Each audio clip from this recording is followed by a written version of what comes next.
Protect your family.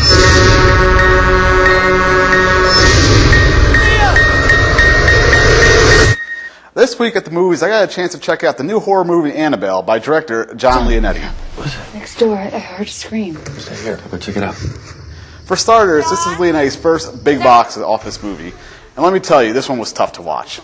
Annabelle is a prequel to the 2013 summer hit The Conjuring. A quick history lesson on The Conjuring. The Conjuring pulled in great box office numbers that summer and brought in over $42 million its opening weekend. Hollywood gets giddy at numbers like this, so without hesitation, they ordered a sequel, or in this case, a prequel. This prequel revolves around a haunted toy doll that we meet in The Conjuring.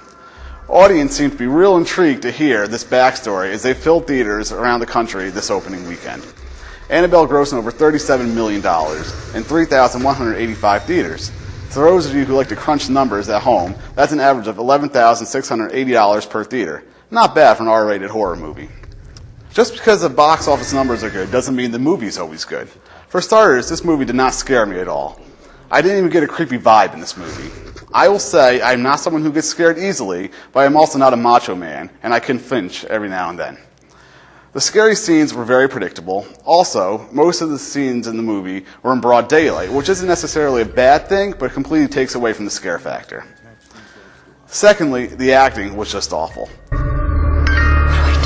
Protect your family.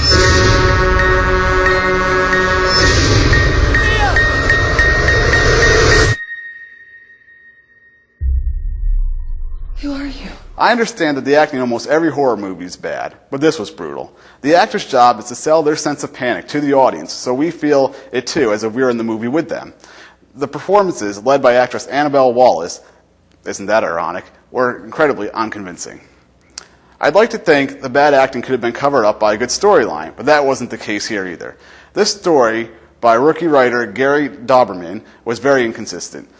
He never seemed to find his rhythm, and that seemed to cause a giant mess. From one writer to another, here's my advice, Gary. Sometimes less is more. In conclusion, Annabelle lacks a true identity. When you try to be a mix of every horror movie ever made in the past, you just become one big cliche. Anyone who has seen the movie that inspired Annabelle, The Conjuring, will know that the doll is locked up in storage, where it should stay, but I don't expect it to stay there for long, as moviegoers gave distributor New Line Cinema 37 million reasons to let her come back out and play. I'm Brian Smith, and I'll see you at the movies.